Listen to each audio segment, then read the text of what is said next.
이번에 풀리그 방식이 8팀으로 치르는 거잖아요. 리그를 많이 하게 되면서 올라오게 되는 다른 팀들의 성장 이런 건 장점인 것 같고요. 편하게 게임할 수 있을 것 같아요. 한 번에 탈락되는 그런 게 없다 보니까. 운이 안 좋게 떨어지는 팀은 없어질 거라고 생각해요. 오로지 그냥 실력으로 점수가 나오는 거니까. 전체적인 판으로 봤을 때는 그 상향 평준화가 될 것 같아가지고 괜찮은 것 같아요. 분리자들 측에서 지원금을 8팀한테 다 나눠주기로 한 게 본선에 들어온 팀들에 대한 복지 이런 건 확실히 좋아진 것 같아요. 네, 이제는 하위권 팀들한테도 최대한의 상금이 보장되니까 저희가 더 안정적으로 할 수 있고 더 이제 준비를 더 제대로 할 수 있게 된 것 같아요. 앨런 다비리님의 깊은 관심에 정말 감사드립니다. 제재 핫식스라는 슈퍼리가 대망의 우승, 전 세계 최고의 팀으로 거듭날 수 있는 대한민국 무대를 접수하고 우승을 차지합니다. 지금까지 진 적이 없어요. 국내, 중국, 유럽, 북미 5대 올라가야 되는 팀들이 전부 다 올라갔다고 생각해요. 확실히 작년보다는 연습할 수 있는 팀들이 많아져가지고 좋은 것 같아요. 활발한 것 같아요. 더 재밌어진 것 같아요. 게임을 많이 할 수 있고 여러 팀이랑 할 수 있다는 게. 확실히 상향 평준화가 되긴 했어요. 그러니까 약팀이 안 보인다고 해야 되나? 실력은 다 검증될 때 생각해서 조금이라도 방심하면 질 수 있다 생각해요. 어느 한쪽 잘하는 팀 없고 8팀이 다 비슷해 보여요. 지금 집중 더 잘하는 팀이 이길 것 같아요.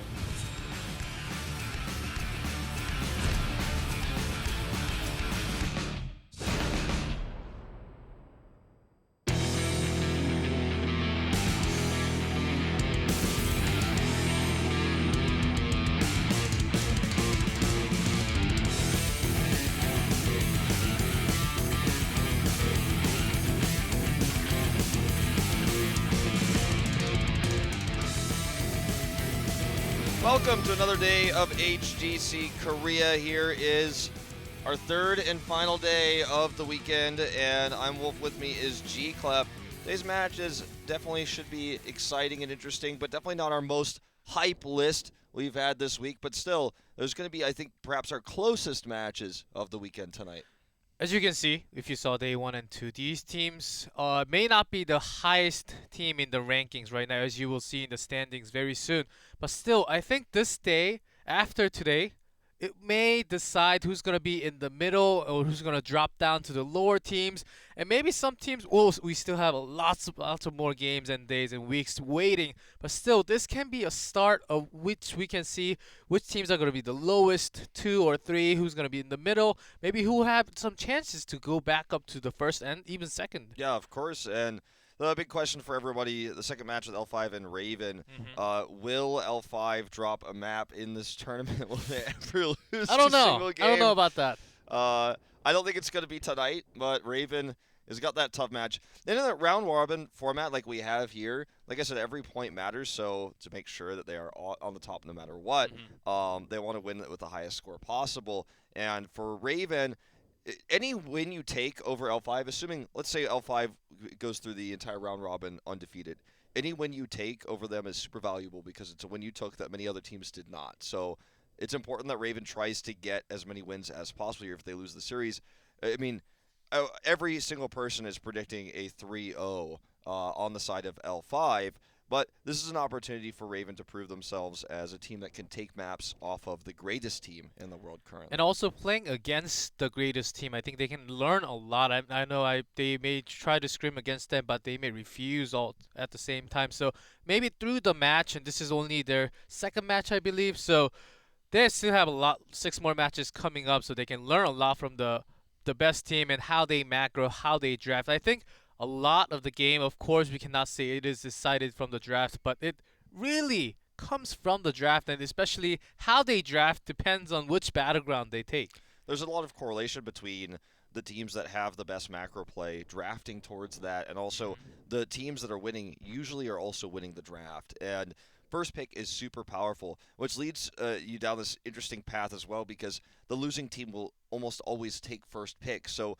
the winning team generally may only have first pick once in a series if they win at 3-0. And just to see teams like L5 continuously winning and actually winning drafts without first pick is pretty interesting. Now, of course, our prize pool is listed here. There's a lot of money on the line here. Yeah, that's a total of 200 Yeah, 212,000. 500. That's a lot of money. That's a lot of money, G-Clef. And it's double round robin. So phase 1, every team will face the other team in the league of 8 teams. And then phase 2, they will again. So every team will basically play every single team twice in one season. That's right. And, you know, as you can see, our schedule goes until February 26th for phase 1. This week and next week we have 3 best of 5s, and we'll be moving into 2 like Europe and America after that. L5 is currently the top of the list here with a 6-1 score. MV Black dropping a map will be just behind them. And the biggest surprise, of course, for the standings so far has been Miracle.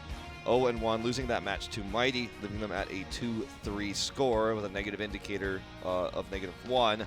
And we'll see if GG can actually play a better game than they played yesterday. Playing against L5 obviously is a pretty tall task, and it's going to be a lot easier for them against Mighty here than it's our opening match. And I think GG actually had some pretty nice team fights, and they're timing to go in right before they could lose the chance to do so.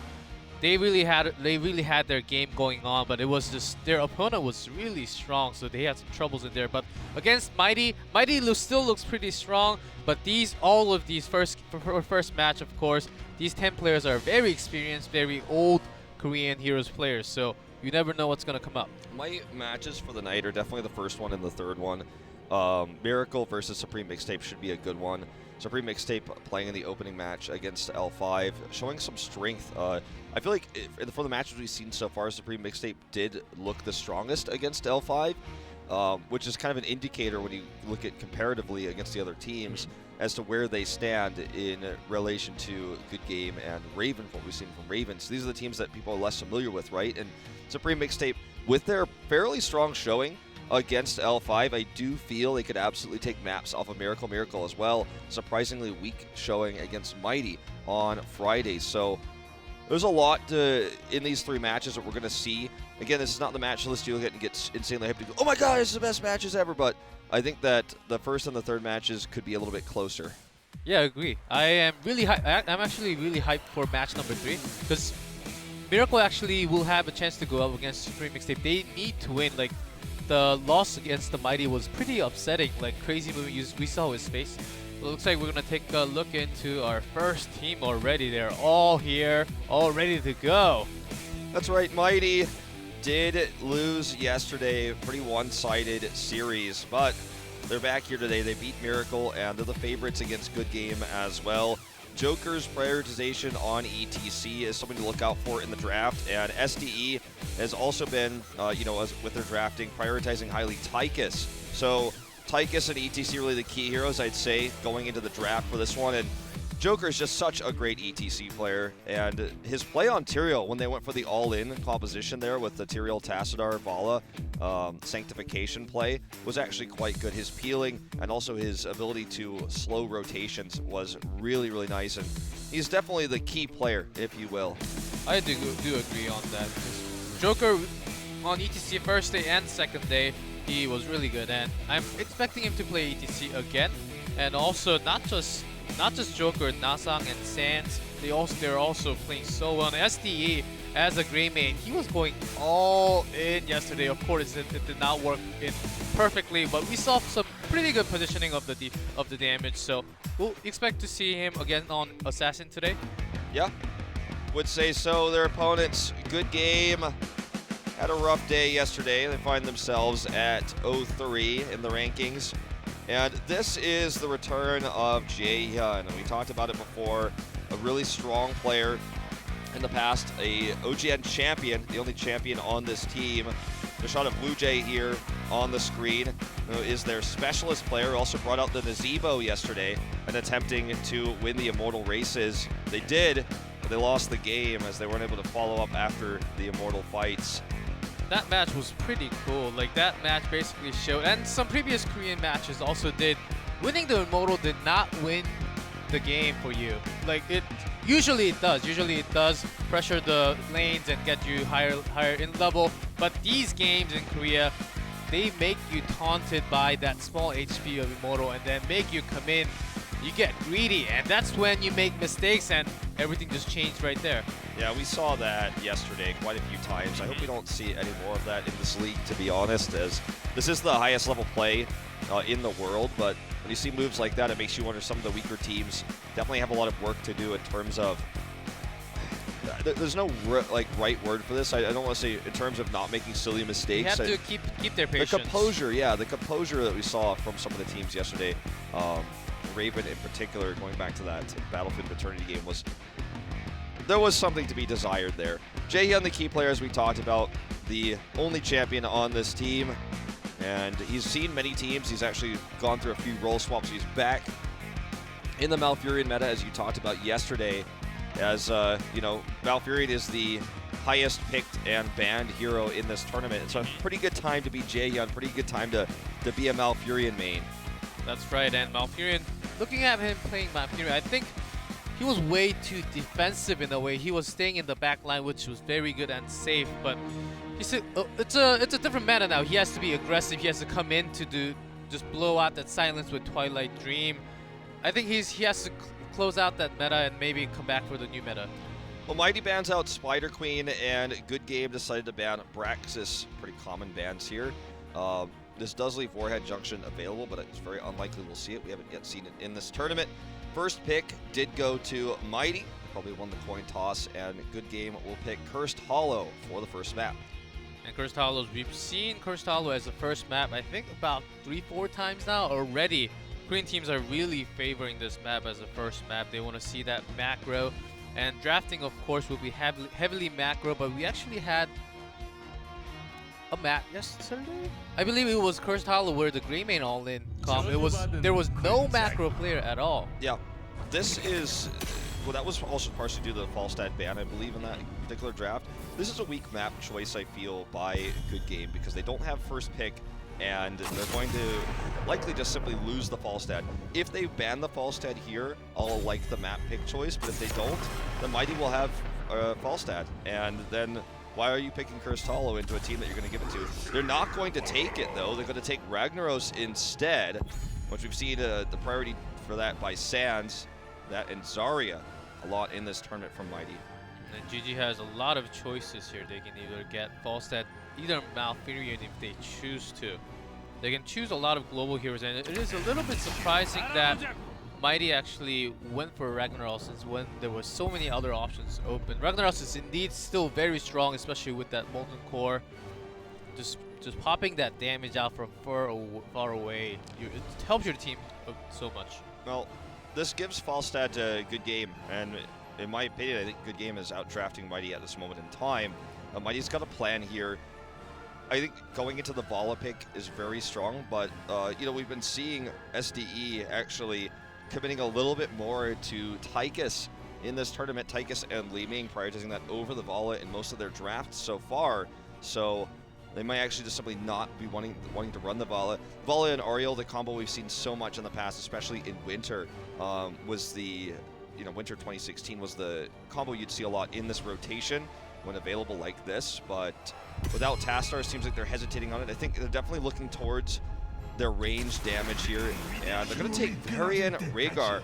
Pretty unusual to not only prioritize Rhaegar this highly, but to take the early Varian without a Zeratul on the other side. I think they were a little concerned that they might ban out Rhaegar when Rhaegar has so much mobility in this huge map. I know Brightwing has that global teleport, but still Brightwing is a little bit in the lower tier right now, it seems like, and they really wanted that Rhaegar before. They have a lot of other tank choices, and Varian is especially used a lot in Korean League right now with that taunt. Yeah, it's really going again. It's really getting all the players in it, but there are so many, so to say, so many counters. He pairs very well with Ragnaros, of course, because he can taunt someone and get Sulfuric Smash off. They're going to deny ETC. Very impressive, by the way, that GG, they've done their homework, they've done the research. They know that SDE is prioritizing Tychus above all else right now, so that was a great targeted ban on Mighty's carry player, and this is really smart. They can now pick up Li Ming, and they are forcing Mighty into an awkward situation in terms of range damage with everything banned. Mighty will probably be forced into the Vala here. And GG could just go ahead and pick up Johanna and leave that 5th pick for Flex. The Johanna is something we've been seeing most teams take against Varian. It's also a great soft counter to Vala and her auto attack builds. And GG, as we saw, BDG was pretty good on that Leeming, and I do want to highlight a little bit more on Leeming, as the foreign regions do not use Leeming as much as Korea. It's been like that since last year, and just the mechanics and skill shots for Leeming. I know her orb size did get smaller, and also, but it is her trait, her skill set that makes her so strong in these kind of team fights.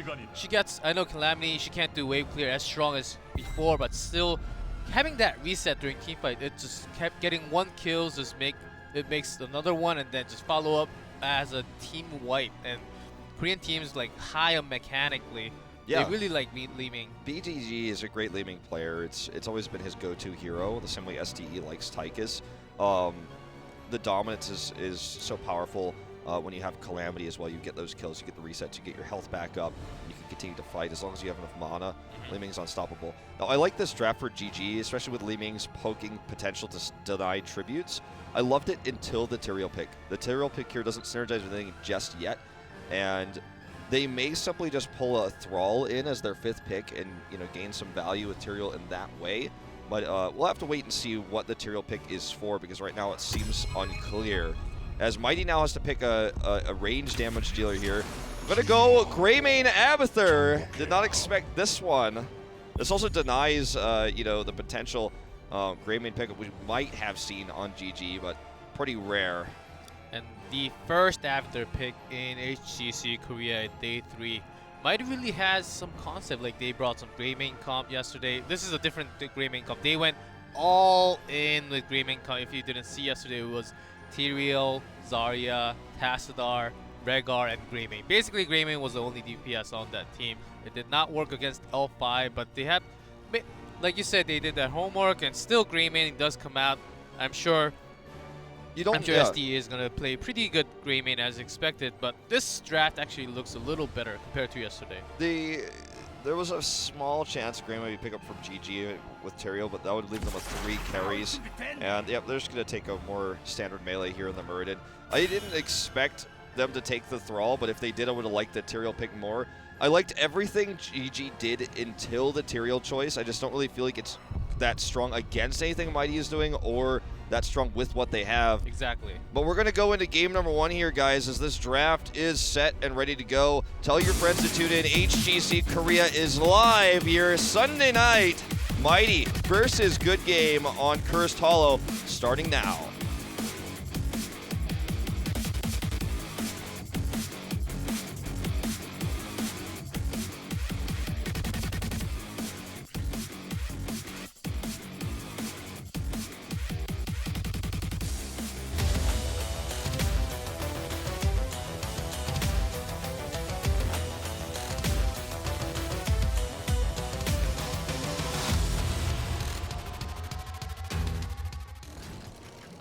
In blue, Mighty, Joker on Variant, Sands on Ragnaros, Magi on Abathur, Nasong on Rehgar, and SDE on Greymane. 5, 4, 3, 2, GG in red, BDG on Falstad, Jaehyun on Malfurion, Good on Tyrael, Hooligan on Muradin, and Uj on Leeming.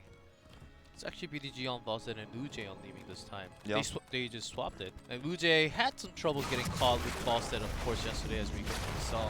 So I think that's a really good swap if they can actually work it out this time. It does go against what Uj is known for, because he was a specialist when we had kind of a specialist type role that was more common, back in the day with Zagara, the Zul and stuff like that when Zul came out as well. But we'll see how well BDG does on that role now, as GG does do a lot of damage in the bot lane. Sand is actually struggling down there to defend. Well, this top lane push is going to go in favor of Mighty here, as it's 2v1 against BDG. And with the W that Greymane has, he's going to be able to do a lot of auto attack damage as long as those minions can't tank. So it started off to be a pretty nice trade for Good Game, but might actually go against them now with that mid lane. Both teams does not have, actually GG does have a pretty tanky front warrior, as they picked Muradin at the last. I was expecting Johanna because of Varian, of course. Then all they can really trust is Uj's cleanse, not Uj's cleanse, Jaehyun's cleanse. that when the cleanse is on cooldown, that's going to be the real problem, and Mighty is going to know that exactly. And let's see how well GG can prepare against Variant's taunt in this game. It is going to be auto attack Falstad, by the way, so we're going to see BDG really commit to staying in lane often. There's going to be a lot of ganks coming up to try to help him and protect him in solo. In terms of lane matchups right now, the bot was being won really hard by Good Game, but everywhere else is now in favor of Mighty. So I think they do need to rotate a little bit more. They're going to leave Tyrael now in the solo lane, which means that BDG is going to come down and look for some more soak in mid. And actually going to hide that rotation down and move over to take the siege camp. So this is going to help relieve some of the pressure that we're facing in lane right now. I'm going to just disappear for a little while, but Tyrael can hold his own against Greymane in the top lane, so it's not actually the end of the world. Yes, this fort is very low because of what happened earlier, but it shouldn't go down anytime soon as long as there's not a commitment. But as I say that, we see Varian sneaking through G-Clef. And Muradin does not spot yet. Maybe he will get spotted and find himself in danger, but let's see if Wartoss can actually save him. It does. I think he was in the right bush. He made the right choice to not go up anymore. Could have been a little dangerous if he had. Yeah, you know, Hooligan with a really good Stormbolt there as well. Not actually having vision of Varian, but instantly reacting there. Unfortunate tribute spawn here for a good game as well because they're committing to the Siege Giants in bot, and it's actually going to be linked up with this tribute. So this allows Mighty to contest the tribute and to clear the wave. Look at the positioning of Hooligan right now. Body blocking so well. SDE is very low. Good Tyrael blocks it there, and then he actually manages to get out with Avatar Shield. Yeah, SDE gets stunned here. The Abathur Shield really helping him. He's actually going to go ahead and dive in. More and more kills coming down here. Ragnaros actually uses Molten Core to try to help, you know, do some extra damage here. And this is going to be a one fight for Mighty. Greymane really carrying that fight with Abathur's help. And they have not as much poke as GG, so they're struggling despite the picks to actually get this tribute. If GG was like level 7 when they were fighting, as they're not level 7 yet, they are down a talent. Uja could have just Calamity in, just get all those reset. That seemed quite possible, but they're not 7, so they are still contesting. I don't think if that's a good idea, as they're down a talent right now. All right, Sands really aggressively positioning here. Don't forget, because they have Scouting Drone, it's a lot easier for Liming to choose her targets wisely here. It's not in position now, but it was a second ago. We're going to see big stuns going down into Sands here again. He will go down. It looks like no, just barely escapes, and Good is now in trouble. Let's get the heal there from Jaehyun. The fight continues as Hooligan will have to Dwarf Toss away, but there's the kill onto Greymane. No Abathur Shield to save him this time. Looks like Uja is finding that Liming pretty comfortable for himself, and very nice cleanse to make sure Sands was alive, but SDE went a little bit too aggressive when the entire team started to fall out, so there was one kill there. But still, this is a good chance for GG to come back in macro, because as their fort is already gone, so they should push this one. The fort being low allowed them to get that kill, which gives them an EXP lead. That plus the fact that Abathur can get a little bit of extra soak from his Locust and his Symbiote. But this is a counter push down the bot lane that will get caught here by Mighty. Good Game wanted to equalize the structure count here by doing a hard push. Unfortunately, unable to find that there. And at this point in time, it's just going to be BDG going back up to get the soak in the top lane, build those stacks. And the tribute spawn here, this time towards the top right. And, you know, Abathur is quite strong in the early game, and we're seeing just how well he could shield and give Greymane an additional boost. And he actually commits to Wisdom Duelist as well, so he's going to get stronger and stronger the more and more kills he gets. It's important to keep him alive, though. BDG starts channeling that tribute first, but it is Hooligan in a little bit of danger, but he managed Hooligan's positioning and the amount of damage, and he actually survives all that after taking all that damage, so he's doing a pretty good job. His positioning, here goes Tyrael in, and Sand is in danger. Ragnaros goes down. SDE also finds himself in danger as Good is still on the chase. Looks like that will be just one kill, and second tribute going to GG again. Yep, and this is going to allow GG to bounce back in terms of EXP.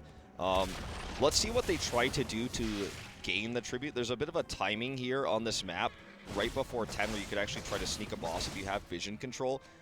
because of the Abathur Toxic Nest, they simply don't though, so they're not going to try to boss here. Meanwhile, we're going to see this gank here. SDE blows False up with Abathur's help, but as he is symbioting, he dies here. A bit of a mistake position-wise. He came down to the bot lane because he really wanted to relieve some of the pressure here because they don't want to lose this fort right now, especially with Curse potentially being against them here, and Sands is even going to mult in forward to make sure they don't lose it.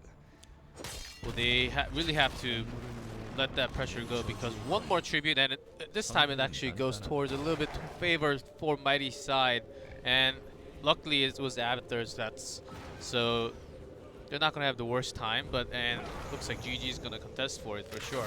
Now they have a lot of poke. It's hard for Mighty to get tributes right now, and if they could actually just poke and ignore the Abathur clone, they should be a one fight for GG at this stage of the game. And that's exactly what we're going to see them do. Hooligan body blocking here, and they're doing a lot of poke. The taunt here ignored. Sanctification goes down. Beautiful Ancestral there to keep Joker alive. Sands is insanely low. That Gust actually helping him out here, though. And the clone, once it goes down, this is going to be a much better fight for GG. They don't get the kill, though, onto SDE. Wujay teleports him with a Calamity to try to get the resets. He gets one. The boss is aggroed here. Joker is stuck. Wujay gets another reset, gets that Calamity damage off, and he does get healed up. And that fight was basically all Wujay's as the Toxic Nest nearly kill him there, but this should be the tribute now. If Sands comes back, this is a mistake. Does not want to drop anything more than that. Yeah, he's just stalling a few more seconds just in case, but that was also dangerous. It's also bossed. How SDE was basically stuck in the boss, and he was like, what do I do now, guys, help me? But there was no help, of course. And great job by... Remember I was mentioning that JN was being like a little too passive, staying the way too far back in the team. Well, that was usually what Malfurion had to do before, but now he was in the middle line towards the front line. When he had the chance, he went right in. Twilight Dream, very good CC connection in there. I want to give props to JN right there. Yeah, absolutely. The Sanctification was really good as well. Cleanse here on BDG to make sure he doesn't get picked. It's unfortunate that had to be used there. Keep that in mind, that will be off cooldown, or on cooldown, excuse me, for a long time. The bot fort went down just by default. It was super low earlier, despite Magi's attempts to save it. And Joker, taking a lot of damage right now, is forced back. Will actually escape there at the end of the day. They're missing top EXP for this, though, and I don't feel like it's worth it. They wasted a lot of first time. They missed 2 waves in top as a result. Magi's clone will go down here, not that important, but just really unnecessary amount of pressure there in the mid lane. I think Mighty really tried to defend because they didn't really have a choice other than just defending. They could have went top, but okay, Sands, I think he just got his Molten Core back with cooldown, and he's trying to delay them from going back.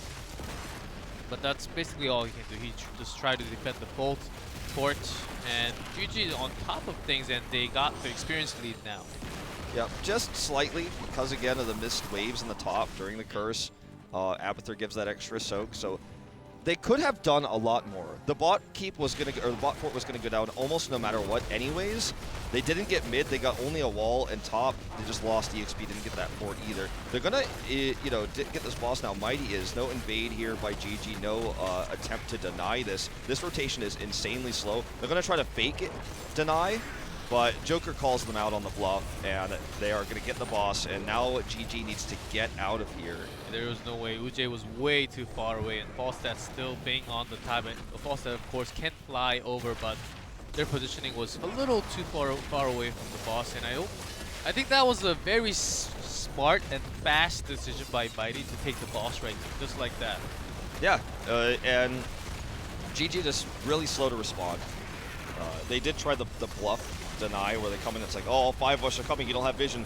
Yeah, they did. They had Toxic Nests everywhere. They knew that no one else was coming. This is a great Gust, though. Can they get the pick on the Sands? Huge Sank coming off as well with the silence, but it doesn't hit Rhaegar, which means Ancestral will save him. And now good, lockdown and alone. The clone nearly kills BDG, but it doesn't matter. Now Hooligan tries to get the kill here on the Sands. He does finally do it. Can Wujay carry this fight again? He very well may. Need to get another kill, though. And SDE really trying his best, but Ujay also looking for kills. 3-on-3 right here, and gets taunted. Hooligan does go down. Ujay was looking for a few more resets, but SDE responded pretty well. And it was all Nasang just looking at him, giving Ancestral to Sands, make sure he's alive.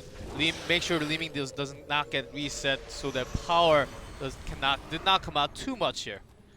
Good Ancestral, good positioning by Nasong. That fight was really all his. The Ancestral there turned the fight around. Also, BDG was unable to do damage. He's auto-attack Falstead, mind you, so he needs to be auto-attacking non-stop to actually get value in a team fight. But he was jumped on by the Abathur clone and was stuck at the back, out of auto-attack range of anybody. So, well done here by Mighty. Having a few stuff, I'd say, in the game, but getting a boss here and getting the better team fight. Now at 16. And got half of that fort health down as well. Joker really staying strong in the front line just by himself as a variant. Variant is not the strongest warrior and tanker, so to say, but still having on the other side they have Tyrael and Norden staying on the front line, and they basically traded. It was more to the assassins, the ranged, the doing all the damage from behind, and it ended just like that. But still, really want to give props to Joker for staying for that long, surviving at the end. Yeah, definitely well played as this tribute comes up. Now, if Mighty takes this tribute, it will put them on curse point. So this is not the most important tribute, but the game would do well to deny it. The longer it takes them to do it, though, Abathur gains value. Remember, he's in the bot lane pushing, making the Locust actually chuck down that health on the fort. BDG is caught here. Joker wants to come up and get the taunt. Jaehyun does have cleanse. He cleanses immediately here, but it's not going to be enough. It looks like BDG just barely gets away, but unfortunately he's too low to come back and join the fight here. Ancestral's going to go off. Abathur can clone at any time if he wants to. Hooligan is going to go down. This is a mistake to continue fighting. Yep, they didn't have BDG, and this entire time, I don't exactly know why they decided to go back and counter that, because BDG was basically out of the fight. It was a 4v5. Yeah, BDG has now essentially been pushed out of the fight once by Mogi's great deed, the second time by his own mistake positioning-wise, and without that damage, they just couldn't win the fight, and they were basically losing it without the Abathur clone. Then when the Abathur clone came in, it was all over from there. Mighty will steal this boss, and they're going to have a boss active while they're on curse point. It might not line up with a tribute spawn, but still, good denial here. And the bot fort is super pushed. They're going to lose that too. Losing a lot of EXP at the bottom one. And also, Joker has been doing super great taunting from the front line, and Nasang, as you mentioned, just perfect Ancestrals going in all the time. It literally saved Sands 3 times already. And GG really trying to get a kill, and that Ancestral is just keeping that Leeming off the reset. I love it. Nasang is the MVP of this game by a million miles. Really good Ancestrals, good cleanse coming out as well. This keep looks like it will survive. Remember, Good Game has a lot of poke with their team composition, so it's hard to actually siege up a keep like this, but damage done here is significant. Now the tribute spawn right where Good Game is. They're going to have Ancestral available for this next fight. Sank will be up for Good Game. If they lose this tribute, they will probably lose 2 keeps because the bot lane is so heavily pushed. They might just go right to the keep there. The top one is lost for sure. They need to win this fight before 20 is ready for Mighty. Yeah, exactly. They're about to hit 20, and GG really pressuring this. It looks like Falstead does not fly over yet. Maybe Flight is ready, and then like BDG does come now, but Magi already on the front line was a copy. There's a Sang to keep himself alive. But Good cannot go all the way there, and great smash to just do some damage. BDG pretty low, Hooligan good, but look at that. This is going to be, yeah, Twilight Dream really good. This is going to be a 1 fight, it looks like initially here for Good Game. Tyrael will do a lot of extra damage when he expires as well. That's the kill on the Sands. Mujay gets the resets, doesn't have that much mana, but Nasong is caught and alone. The Symbiote trying to actually make this a tie here, but Jaehyun does have Ice Block. He survives. The Curse is active, which gets them the top keep, but because they lost the team fight, doesn't look like they're going to be able to get that bottom keep I was talking about, although it is going to take a lot of damage. Mid-keep wall going to be destroyed here as well, which will secure Mighty. Level 20. The clone is the critical part of any Abathur composition. If he kills anyone or removes them from the fight, it's so good. In this case, though, he damaged a lot of people, and then when the clone was gone, it was a 5v4, and everything fell apart from there. The sanctification was really good this time for GG. See, the bot keep gets very low, but doesn't go down. That's very important. Good Game still has a chance in this game, although they're now extremely behind. They could have lost one more keep, but they still have it because they won the team fight, which was crucial because Mighty just had their curse. They basically just lost their curse, the entire thing. And GG, they spent all that time to clean up, and their core is actually getting attacked right now. Yeah. It's got, I think just one catapult was on it, but the second one is coming now with the next minion wave. It's something that they're going to have to deal with constantly, so Falstad, especially before he has Epic Mount, is kind of going to be AFK sometimes from these engages. Knows the positioning here of good. He knows where he has to walk, because he can see the toxic nest because he has the scouting drone there, so trying to keep himself hidden, trying to scout out this boss. Okay, this needs to be a fast rotation. They want to do this with 20. It looks like they're just going to let it go. They're going to try to do another one of these bluff moves where they make it look like they're going to contest, but they can't actually. Again, Falstad is still cleaning up the lane, and it looks like Good is taking good amount of damage. Well said, they just hit, yeah, oh yeah, too many goods, right? And they just hit 20. Maybe they can have some chance to block. I think where the next tribute is gonna spawn may change a lot of things. Maybe Mighty's just gonna go all in with this boss. It's already 17 minutes into the game. I like GG not contesting that boss because, again, like I said, they have a ton of poke here with Li Ming, and they have Falstad's auto attacks to slow this down. The Gust here actually on the cleansed Varian, trying to actually isolate him there, use the cleanse against him, but it's not going to work here. They both have 20, so Mighty needs to be careful. They already drop out the clone. Moggy's going in, but nobody dies. Again, this time the clone not getting that much value. Sands is going to take over this destroyed keep now, though, and the core down to 90% here. They may just commit to it. They're going to need to get some kills first, though.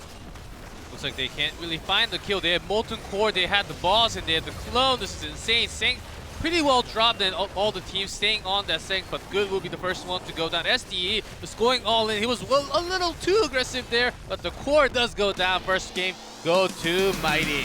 The top push that we talked about, getting that early keep, he had so many catapults against him. The catapults and the siege giants in top was what allowed them to make this core call here.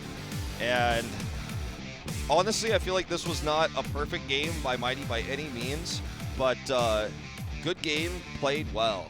They looked stronger than they did yesterday in the previous match you watched with them, but Nasang was the MVP. His cleanses were on point, his ancestrals were really good.